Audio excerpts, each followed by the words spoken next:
Em relação à fundoscopia da lâmpada de fenda, eu vou dar algumas dicas para vocês, né? O R1 ele fica ansioso, né? E às vezes preocupado, às vezes até querendo desistir da oftalmo porque não consegue fazer um fundo de olho, né? Então, a partir de agora, com essas dicas aqui, eu acho que vai melhorar, né? Então, primeira coisa, ajustar o feixe de luz, reduzir a largura dele para o menor possível, né? Pelo menos um quarto do diâmetro total. Então, aí tá o diâmetro total ainda, né? Então, a gente tem que pegar e fazer isso aqui. Reduzir a altura. Deixar bem pequenininho mesmo, certo? E aí a gente vem com a lente, tá? Coloca a lente na frente do olho e joga a luz na pupila. Isso aqui você vai fazer olhando pelo ocular do microscópio.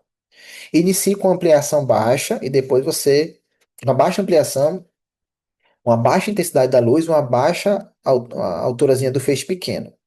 A lente perpendicular, sem tocar nos cílios, óbvio, né? Centralizar o feixe na pupila. A lente fica parada, aí você vai pegar o joystick da lâmpada de fenda aqui, ó, e vai aproximar. Aproximar e afastar, tá? Observando na ocular, tá?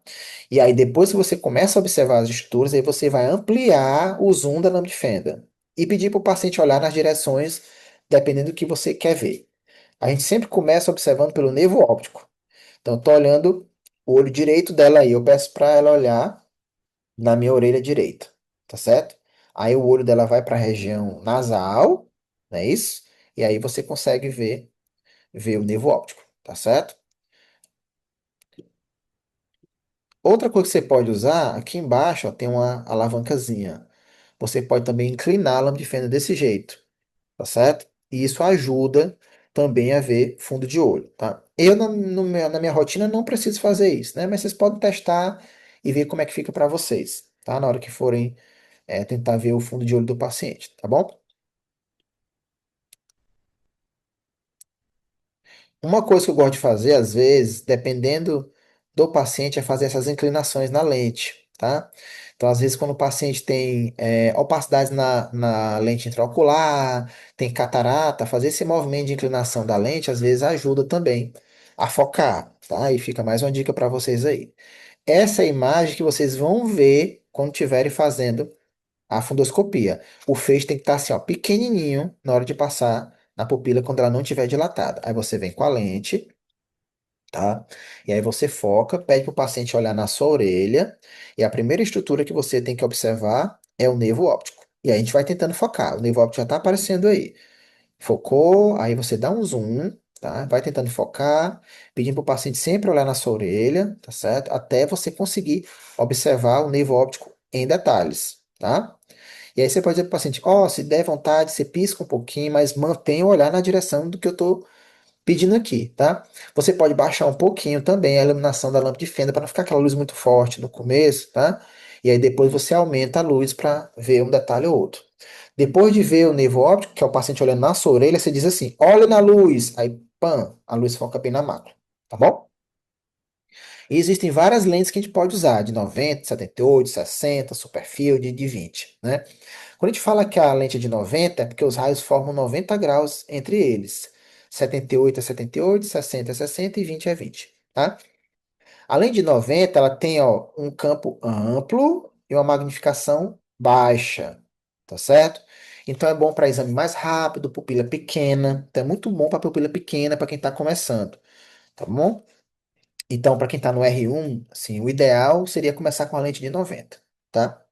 A de 78, ela tem campo médio e magnificação média, certo? E é muito boa no dia a dia. O dia a dia do consultório é usado mais de 78. Eu tenho uma Super Field, né? Que é um pouquinho melhor que a de 78, eu me adaptei bem com ela, tá? A de 60, ela já vai reduzindo o campo, mas vai amplificando a magnificação, a imagem fica um pouco maior. E é bom para ver detalhes de disco óptico, detalhe de mácula. E a lente de 20, que é a lente que a gente usa no mapeamento de retina, ela tem um campo muito pequeno e a magnificação bem grande, tá? E aí uma vez um aluno me perguntou, professor, como é que o campo é pequeno e eu consigo ver toda a retina? Porque a gente faz isso aqui, ó. Aqui está a luz uma simulação da luz da lente de 20, tá certo? Aí eu vou juntando vários pedaços da retina que eu tô vendo para poder, na minha cabeça, ver toda aquela imagem. entendeu? Então, embora o campo seja bem pequeno, é fácil, né, para eu ver em detalhes, porque a magnificação é grande. E aí eu vou juntando vários pedaços, como se fosse um mosaico, até ter a imagem da retina por completo na minha cabeça, né? Então, para fazer essa fundoscopia com as lentes de não contato, professor, a gente consegue fazer fundoscopia com lente de contato? A gente consegue, por exemplo, com gonioscopia. Né? Então, a gonioscopia também dá para fazer fundoscopia. A gente vai falar disso mais na frente, tá? Então, essas lentes que a gente está usando, no caso da Superfield, por exemplo, e da de 78, é lente de não contato.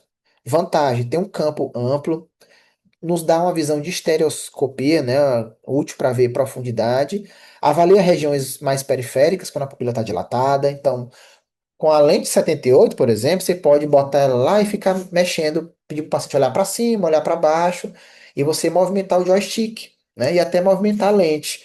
Então você consegue também ver além do polo posterior, tá? Não dá para ver a periferia, né? Mas um pouquinho da média periferia dá para ver também, tá? E é uma imagem de alta qualidade. Agora tem algumas limitações, a imagem é invertida.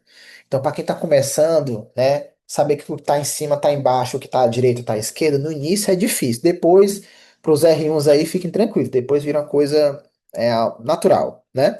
Claro que precisa da cooperação do paciente, requer a lâmpada de fenda, requer as lentes que não são baratas, né? Tem uma curva de aprendizado um pouco mais longa, né? E tem um pouquinho de menos mobilidade. Por exemplo, não tem como você levar uma lâmpada de fenda à beira do leito, tá certo?